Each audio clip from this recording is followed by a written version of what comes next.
It's Sunday and it's time for another Gay Culture Rewind series video. This week we're taking a look at 1992. Well, everything gay that happened in 1992 anyway. If you haven't seen the previous videos, I'll put a link to the playlist at the end of this video for you to watch. You should really watch it and catch up before we go into 1993 next week. Let's head over towards the rainbow and follow the yellow brick road. Rewind! Let's go back in time.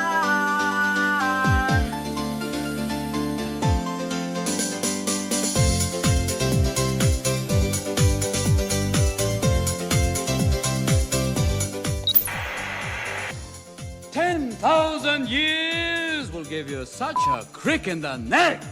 Are you crying? Are you crying? There's no crying in baseball. Sir, you're out of order. Out of order? I show you out of order. You can't handle the truth. You better work.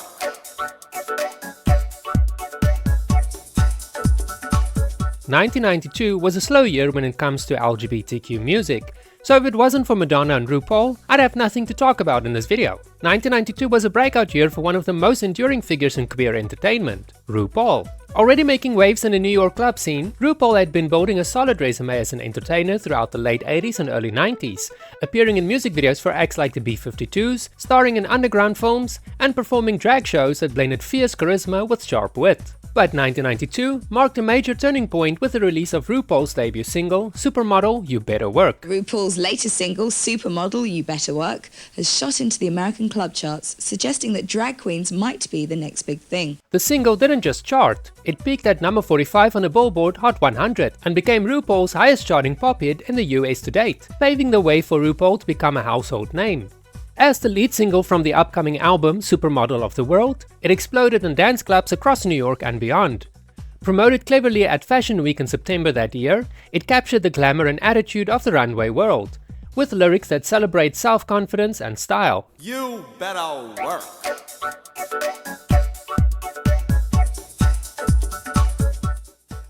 Perhaps you're old enough to remember those early 90s nights when house music ruled and tracks like this one had everyone voguing on the dance floor.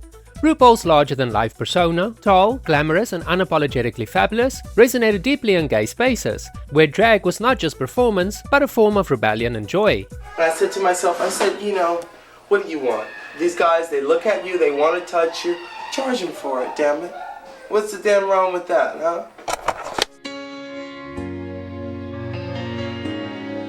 Music in the year 1992 carried a lot of emotional weight for the queer community, especially with the AIDS epidemic still raging. One standout song was Elton John's The Last Song, the second single from his album The One, which was released that year. This heartfelt ballad tells the story of a father reconciling with his gay son who's dying from an AIDS-related illness. The song was inspired by the broader AIDS crisis, including the recent death of Queen's Freddie Mercury the year before. It also marked the first of Elton's American singles to benefit his newly formed Elton John AIDS Foundation. Hearing the song on the radio in 1992 felt like a quiet victory, a mainstream artist addressing gay and queer struggles with grace and understatement. It reached number 24 on the Billboard Hot 100, and the music video empathized the theme without over-dramatizing. It's a poignant narrative of love, loss and acceptance, which was originally titled Song for Guy in some drafts, but all in all it captures the raw pain of estrangement and final moments together. One of the wildest parties to hit New York in a while wrapped just a few hours ago. The guest of honor was Madonna, who's plugging her new album and her new book called Sex, and our entertainment reporter Jill Rappaport has the story.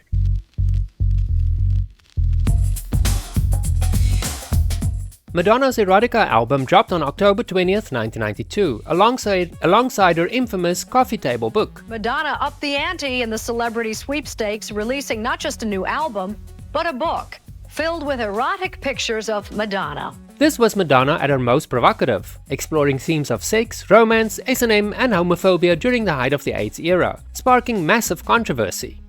The album's gritty, less polished sound featured tracks like the title single, which sampled spoken word elements and delved into erotic fantasies, leading to bans and backlash from conservative outlets. Singles also included Deeper and Deeper, which was a house-infused nod to voguing culture, Bad Girl, about regret and desire, Rain with its emotional depth, and Bye Bye Baby, a cheeky breakup anthem. The album touched on heavy topics like anti-gay violence in Why Is It So Hard, and was seen as a concept piece on intimacy in troubled times.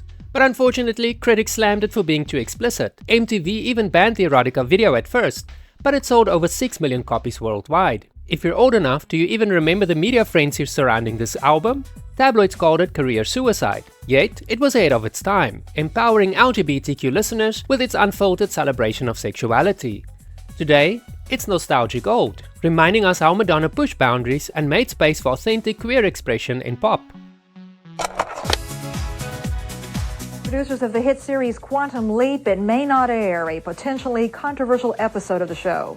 The storyline in question sends Scott Bakula's character Sam to the rescue of a prosecuted gay teenager who is considering suicide. TV in 1992 was still cautious about gay stories, but one episode stood out. Running for Honor from Quantum Leap, Season 4, Episode 12. This episode put a gay-themed plot front and center, which was rare for network TV back then. Sam leaps into the Naval Cadet at Prescott Academy in 1964, just as his roommate Philip is expelled for being gay.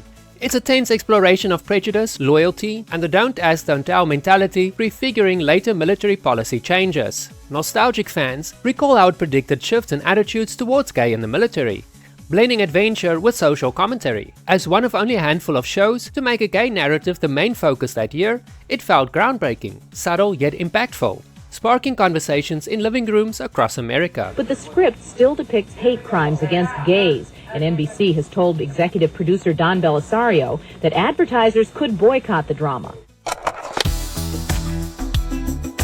This intense thriller tells of a gay hustler whose passionate relationship with his lover Claude ends in tragedy. It's a psychological deep dive into love, obsession, and the blurred lines between passion and violence, clocking in at about 85 minutes. Released in February 1992, it earned praise for the raw performances and unflinching look at queer desire. Craig Araki's The Living End is a cornerstone of new queer cinema and hit screens in August of 1992. This low-budget road movie follows two HIV-positive men.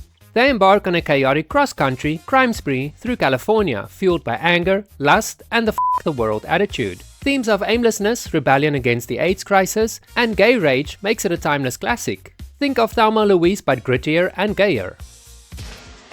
In the interest of truth and justice, I have set down the unvarnished facts of my life.